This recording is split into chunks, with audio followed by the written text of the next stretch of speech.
Hey, have you been overspending with your service? You really need to take a look at this video to show you how to save big time. Hey guys, my name is Wilson. Today I'm going to be sharing with you the 6 ways to increase traffic, increase revenue, and increase profit for your restaurant on slow days. Yes, we have slow days as well. Yes, I suffer from those Mondays, Tuesdays, the early mornings that people don't come in. I suffer from those like fly squatting days. And unfortunately, that's just part of the business. But that is the wrong attitude. We can always do something about it, and which is the reason why I'm shooting this video, to share with you the 6 ways that we at 720, this ice cream chain that we've created, have used to fill our restaurant and to fill our ice cream shop. And hopefully you're gonna find this video helpful for your journey. And if you do, just, you know what, smash the like button, because it's just gonna help out my YouTube journey a lot. That's the only thing I ask for in creating these free videos for you guys. But nonetheless, let's dive right in. The number 1 way to fill up your place is to host an event in your place. This is something that is super helpful for us, and I find that it is just that much better in creating a camaraderie with all the businesses around us, and it also exposes us to a lot of different new customers. Now, what do I mean by host event at your place? Usually when we host event at our place, we're not looking to host our own event. We're planning and we're hosting other people to host event at our space, because we have a space that we don't use and we don't have customers. So what do? We tell people who need space, people like artists, people who has classes, people that are running small businesses that would need a space. What we're doing, and the strategy behind this, is because of the fact that, for example, if we have someone that does calligraphy, okay, calligraphy, drawing and stuff like that, they love doing this, and they want to be able to teach other people to do that. And they have, let's say, 2,000 to 3,000 Instagram followers. They love doing that, yet they don't have a place. They don't want to teach people how to draw and write calligraphy art at a Starbucks. They don't want to do that. So we would reach out to this calligraphy artist and we propose to them that, hey, you know what, do you want to come to our ice cream place and teach how do you do calligraphy and all this crazy stuff, and host a class at our place? And majority of the time, they would really want to do that because it's a free space. Why not? And then when they host an event, they would be promoting on their own social media. So now we at 720 Sweets, our ice cream shop, are exposed to 2,000 to 3,000 other people who are following this calligraphy artist. Our place is exposed to them. Now that we're exposed to them, now that this calligraphy artist has, let's say, 10 to 20 students that are going to be coming to our place to learn calligraphy, now we can sell to the people that are there as well. We can give them a combo price, we can give them something a little bit more special, so then that way they can finally experience our product. And in this format and in this way, we're getting exposed to other demographic and other people, new customers who are going to be able to come back and return as well. And we find this strategy super helpful in not just filling up our space, but also networking with other professionals, networking with complementary small business owners who are promoting for us now. Now, after the event, what happens is that this calligraphy artist is posting pictures on their Instagram on this event. Majority of the time, they'll be hosting our ice cream, they'll be holding our bubble tea, and in turn, our brand is being exposed once again to their followers, and this has been exceptionally successful for us, and that's the reason why we try to host 3 events every single month. If you want to be able to fill your place on the slow days, make sure that you guys host events, places where you can find these local artists, local people that complement your business. There's Facebook groups, meetups. These are places where people are hosting their events, and in turn you can reach out to these individuals and offer them your place. And for you, it's at no cost pretty much, because people don't come in, it's a private event, and in turn you get free advertisements, so why not? A second way in getting more people through your doors on the slow days is to collaborate with other businesses, collaborate with other chefs and other people that have food offerings. And what I mean by that is, with 720 Sweets, we've done a collaboration with a gourmet marshmallow producer, Archie Mellows.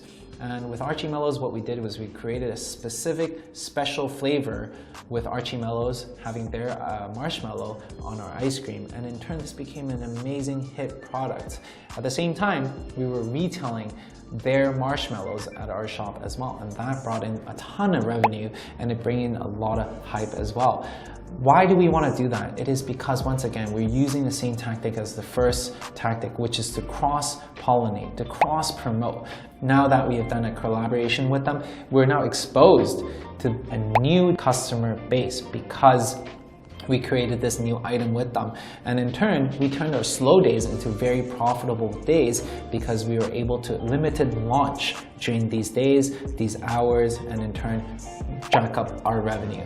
So a lot of chefs are doing this. A lot of people have been doing pop-up stores as well. So this is another opportunity for you to be able to actually collaborate with other chefs when you do pop-ups, right? So nonetheless, be creative when you're suggesting these structures and these relationships. Think about ways and think outside the box, because a lot of times there's no box that you need to sit within.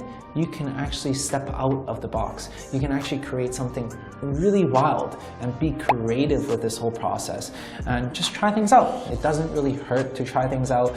On the other hand, it benefits you tremendously if these collaborations do work. And at the end of the day, when your place is slow, why not?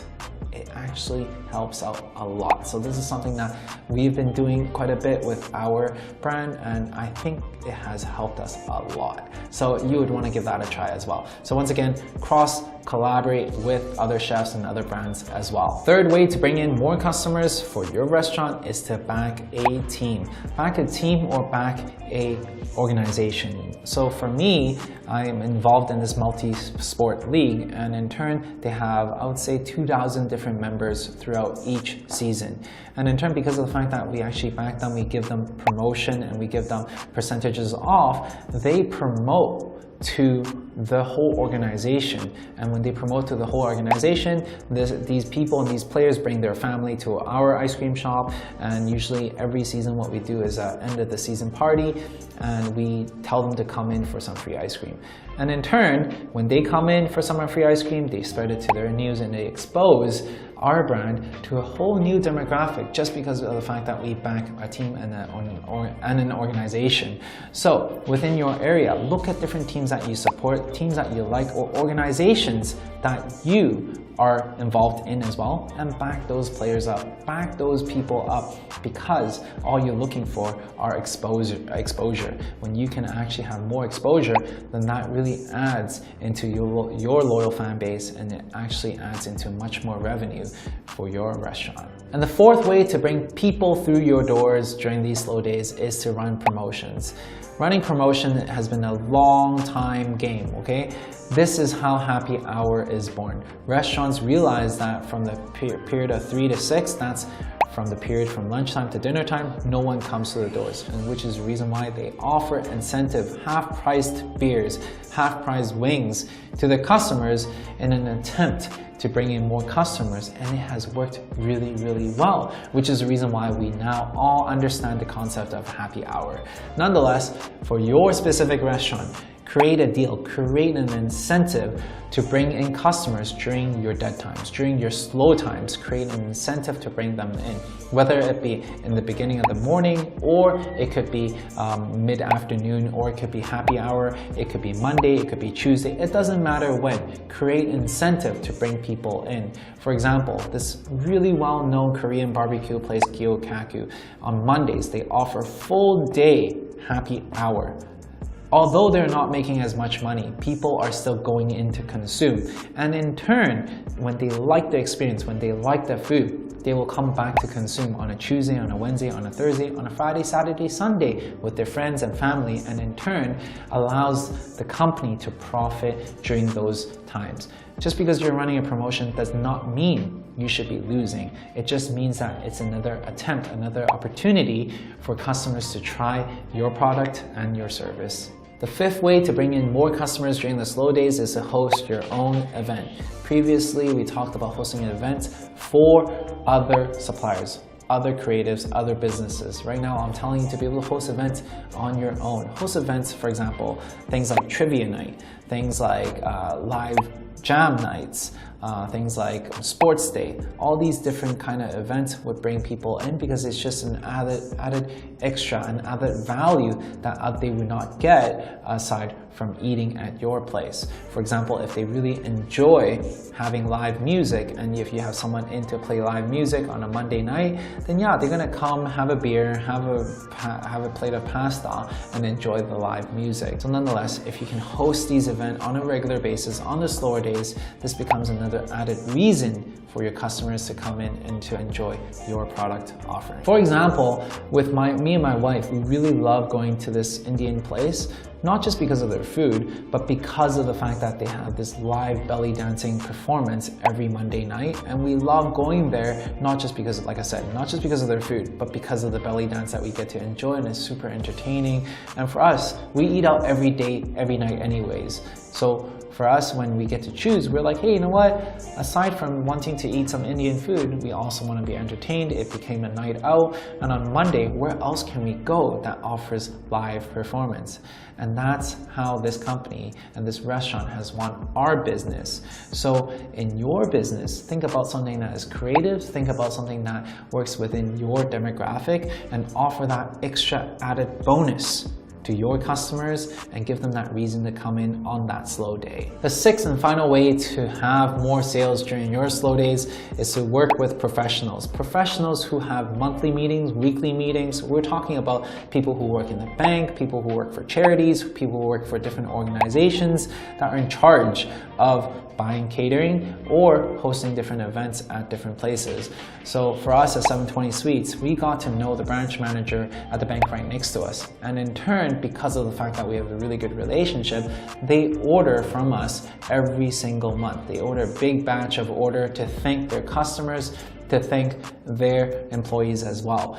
Because of the fact that we established this relationship, now we have this monthly revenue that we're able to count on and to offset those slow days. So in your case, establish these relationships with the professionals around your area, the bankers, the mortgage brokers, the charity organization, right? So if you can host a place for them on a slow day and give them a discount, then of course they would want to come in because they have a pleasant experience. And when you can actually have these relationships, these organizations to come in or to cater for them, this completely offsets the slow days for you, because we have found tremendous success in doing this. So hopefully this has helped you out. Be creative with the type of offering that you're offering them, whether it be coming in for 20% off or coming in for free drinks or catering meals for their meetings. These are all very helpful tactics for you to be able to use to offset the slow days that you're going to encounter in your restaurant. So there you go, the 6 ways to increase sales for your restaurant on the slow days. I just talked about all the secrets that we've used. I really hope you find tremendous value in this. The only thing that I ask for is that you smash the like button, because it's gonna help me along this whole YouTube journey. That's the only thing I ask for. And if you guys want to learn more about building a restaurant, building an ice cream shop, check out the link below, because I've actually created a course for you, a course that I've used and actually compiled from the last 10 years of my experience, anywhere from how to start, how to get funding, how to write your business plan, how do you actually create your menu, to negotiating free rent, having your first client, building out an all-star team, creating marketing tactics that have people around the block, creating loyal fan base, all these crazy things that I've done and I've been able to accomplish. I created all that, condensed it into a course, so check it out in the link below. Otherwise, subscribe along the journey for more free videos like this. I'll see you guys in the next video. I really hope you found this video useful. Thanks a lot for watching.